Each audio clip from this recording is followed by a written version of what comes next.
Vulnerability is nothing to be ashamed of.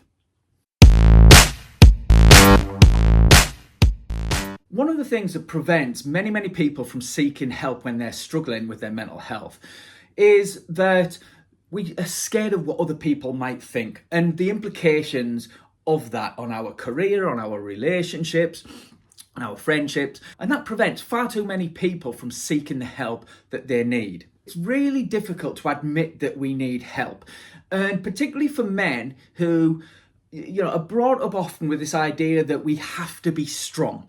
And so admitting that we're struggling is very vulnerable, and we don't like to be vulnerable. We feel we shouldn't be vulnerable. But the thing is, struggling with life, struggling with our mental health, that's not about being weak. It's about being human, because we all struggle sometimes. Life will throw stuff at all of us. We need to be able to acknowledge and accept our vulnerability, not be ashamed of it, but to use that to seek the support that we need that can help us to address those things that we are struggling with.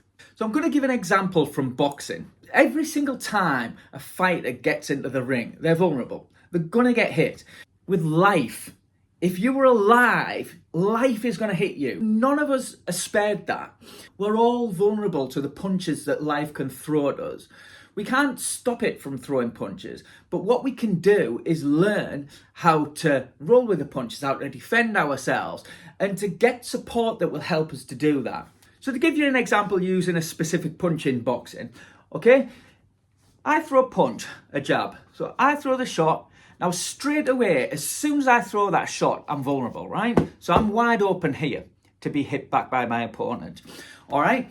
So every time we throw a shot, we're vulnerable. The answer in a boxing ring isn't that, right, I don't throw any punches. Clearly, that's nonsense. We're not going to win anything that way. What we need to recognise is, yes, every time we throw a punch, we're leaving ourselves vulnerable. So what we need to do is to make sure that we're punching correctly, that our technique is correct, that we're not making mistakes that our opponent can capitalise on.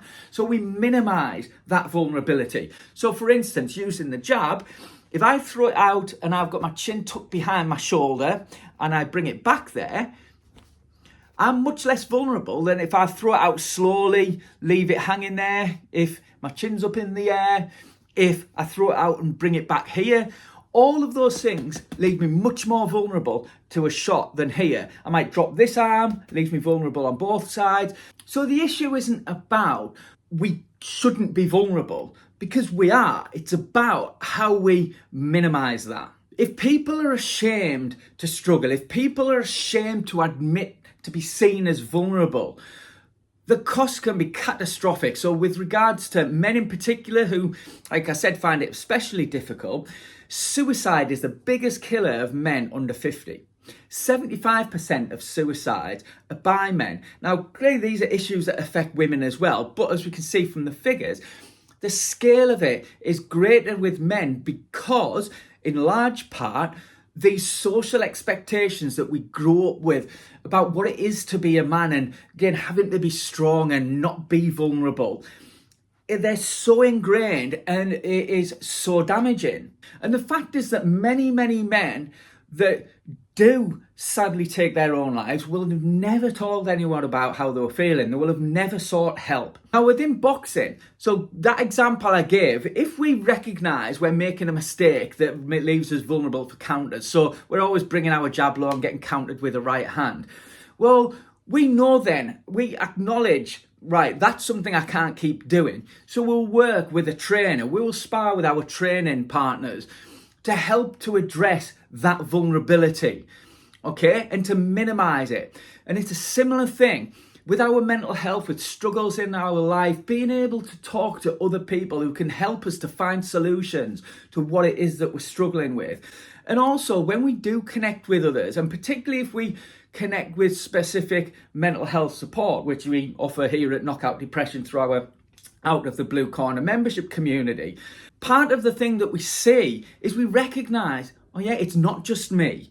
It's not just me. There's other people like me who feel the same way that I do. And so there's less shame, there's less stigma, and we can focus on what's really important, which is doing the things that we need to do to feel like ourselves again, to feel on top of things again, and to get back to who we were and how we were before our struggles started to really kind of close in on us. And I'll finish by making this point that nobody wants to carry a burden alone. Nobody. So when people aren't revealing the things that they're struggling with, it isn't because they want to keep it to themselves. It's because they feel they have to.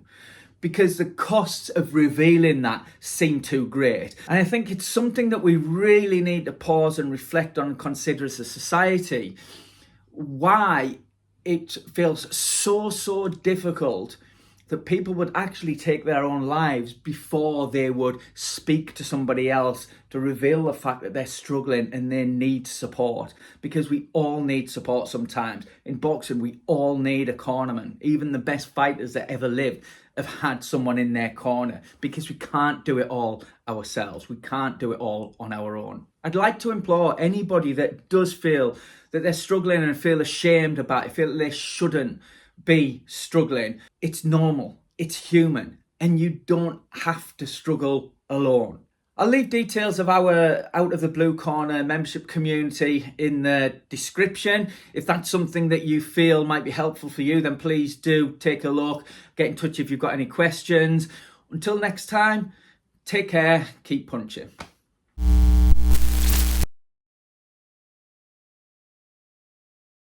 No. No, shut up. Right. Please do. No.